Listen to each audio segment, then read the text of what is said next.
రానున్న దసరా కోలీవుడ్ కి ఎంతో కీలకంగా మారింది. ఎందుకంటే ఓవైపు సూపర్ స్టార్ రజనీకాంత్ వెట్రయాన్ సందడి చేయనుంటే మరోవైపు సూర్య కంగువాతో సందడి చేయబోతున్నారు. రెండు భారీ చిత్రాల నడుమ పోటీ ఎలా ఉండబోతుంది, రెండు సినిమాల మధ్య ఉన్న ప్లస్లేంటి మైనస్లేంటి, ఇటువంటి ఇంట్రెస్టింగ్ డీటెయిల్స్ ఇప్పుడు చూద్దాం.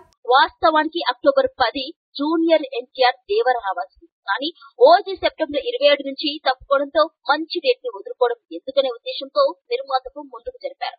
ఇప్పుడు ఆ 10వ తేదీ మీద కోలీవుడ్ పెద్ద స్కెచ్ వేసింది.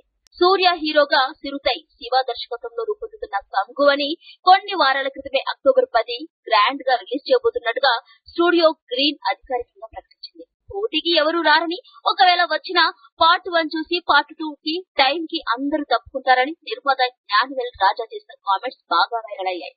అప్పటిదాకా ఆగడం ఎందుకు, ఇప్పుడే చూసుకుందామని కవ్వించిన తీరులో రజనీకాంత్ వెట్రయాన్ అక్టోబర్ 10వ తేదీన విడుదల చేయబోతున్నట్లు లైకా ప్రొడక్షన్స్ అధికారికంగా ప్రకటించింది. దీంతో ఒక్కసారిగా డిస్ట్రిబ్యూటర్స్ లో గుండె జల్లుమంది.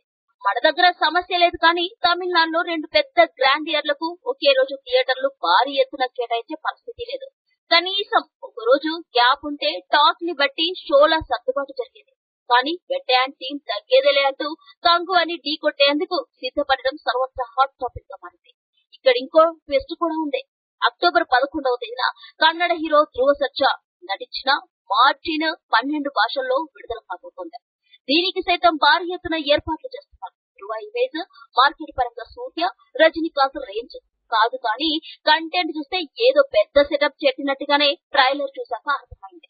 దీని సంగతి పక్కన పెడితే కంగు, వెట్రయాన్ రెండు ఏపీ తెలంగాణకు సంబంధించిన క్రేజీ నిర్మాతల చేతిలో వెళ్ళబోతుంది. రజనీ మూవీకి 14 కోట్ల డీల్ చేస్తుందంట. కంగువకు ఇంతకన్నా ఎక్కువే ఉంటుంది, కానీ ఎంత అనేది బయటికి రాలేదు.